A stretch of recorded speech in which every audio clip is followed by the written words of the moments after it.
Ever pondered what normal really means when it comes to your childhood experiences? Let's take a moment to consider this idea of normalcy. It's a subjective notion, isn't it? For each of us, what we consider normal is often a reflection of our personal experiences and upbringing. But here's the tricky part. Our perception of what's normal can sometimes be distorted, especially when childhood abuse or trauma comes into play.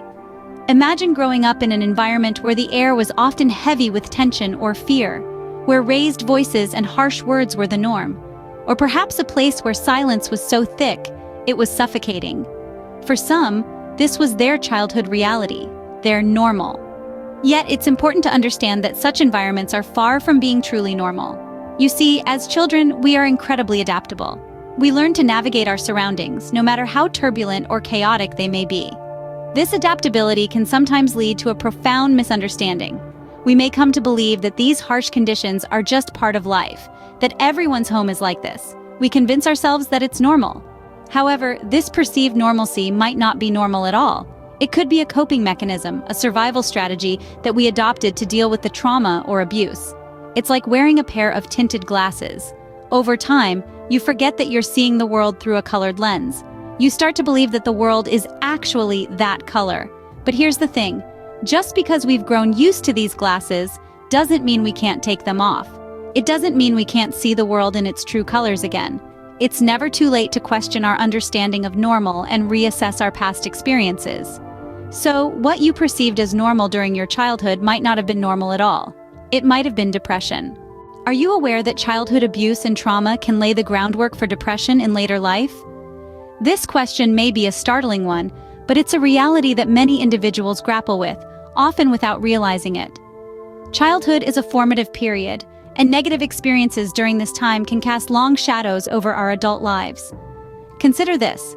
The human brain is like a sponge, especially during the early years. It's absorbing everything, the good, the bad, and the downright ugly. When a child experiences abuse or trauma, the brain absorbs these experiences too, and not in a benign way. The stress and fear associated with these experiences can alter the brain's structure and function, laying a foundation that makes the individual more susceptible to mental health struggles, including depression, later in life. Now, this doesn't mean that every person who experiences childhood abuse or trauma will develop depression, but it does significantly increase the risk.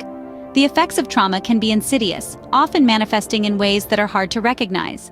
For example, survivors may normalize their depressive symptoms, simply because they've known nothing else.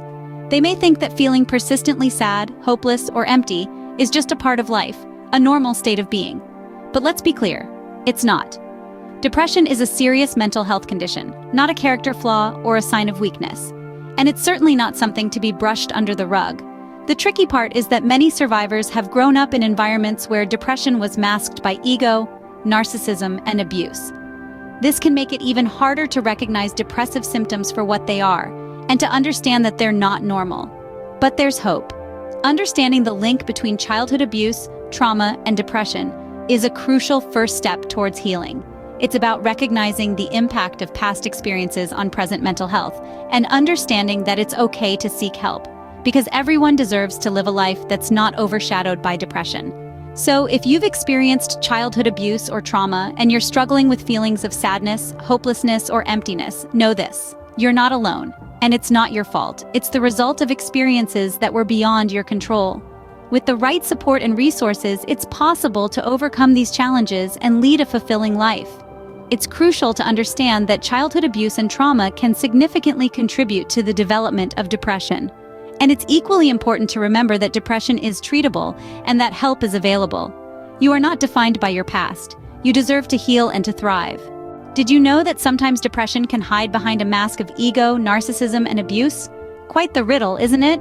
But let's unravel this together. In many situations, individuals who are grappling with depression may hide their struggle behind a facade. This facade can take the form of an inflated ego, an overbearing sense of self-importance, or even abusive behavior. This is not to say that everyone who exhibits these traits is depressed. However, it's crucial to understand that these characteristics can sometimes serve as a shield, hiding the true issue underneath.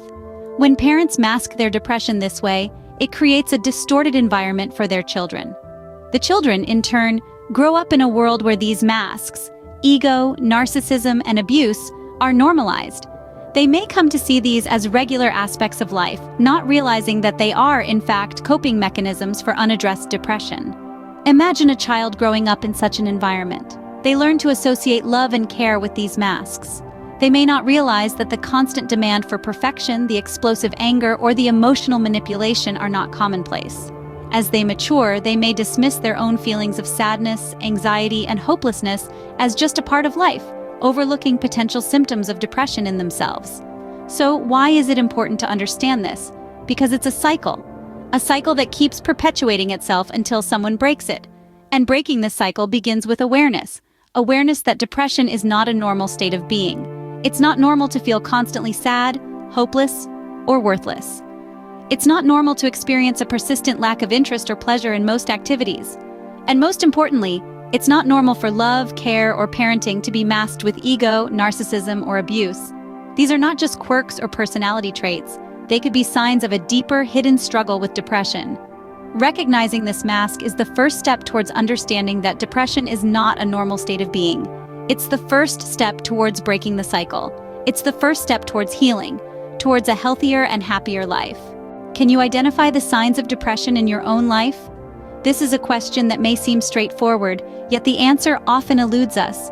The signs can be subtle, especially for those who grew up in an environment where depression was masked and normalized. Here, we'll explore 5 signs that might indicate you grew up thinking depression was a normal state of being. Firstly, constant self-criticism. This isn't about striving for self-improvement, but a relentless internal voice that magnifies your flaws and undermines your achievements. If you find yourself constantly battling this negative inner critic, it could be a sign that you've normalized depression. Secondly, difficulty experiencing joy. This doesn't mean you never have happy moments, but rather, the joy seems fleeting or shallow. You might find it hard to sustain happiness or feel undeserving of it. This is often a manifestation of depression, masked as just the way things are. Thirdly, chronic fatigue. Depression isn't just a mental battle, it takes a physical toll as well. If you're always tired despite getting enough sleep, or if you find daily tasks overwhelmingly exhausting, this could be a sign of underlying depression. Fourthly, feelings of worthlessness. If you often feel like you don't matter, or that your existence is insignificant, it's important to know that this isn't a normal feeling. It's a sign that depression might be clouding your perception of self-worth. Lastly, a persistent sense of guilt. If you constantly feel guilty, as if everything is your fault, or if you blame yourself for things beyond your control, it's likely that you're dealing with depression. Remember, guilt is a useful emotion when it helps us correct our mistakes, but a persistent, unwarranted sense of guilt is a clear sign of a deeper issue. These signs are not definitive, but they provide some insight into how depression can manifest in those who've normalized it through their upbringing. Depression is not a normal state of being, and understanding this is crucial. Recognizing these signs is a vital step towards understanding and addressing your mental health. Did you know that recognizing depression is the first step towards seeking help and support? Indeed, acknowledging that you might be dealing with depression is a significant stride on the journey of healing. It's a brave act of self-awareness and self-care, and it's a step that many of us find challenging to take. But you're not alone in this. There are many people out there who have walked this path, and many others who are walking it right now. And guess what? They're reaching out for help, they're talking about their experiences, and they're finding ways to heal.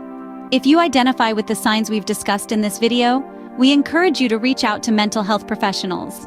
These are people who are trained to understand and help you navigate through your feelings and experiences. They can provide you with the tools and strategies you need to manage your mental health. Remember, seeking help is not a sign of weakness. It's a testament to your strength. It shows your resilience, your courage, and your determination to live a healthier, happier life. It's an indication that you're ready to take control of your well-being, to make positive changes, and to start healing. So don't hesitate. Reach out, seek help. Start your journey towards healing today. Remember, there's strength in seeking help. You don't have to face depression alone.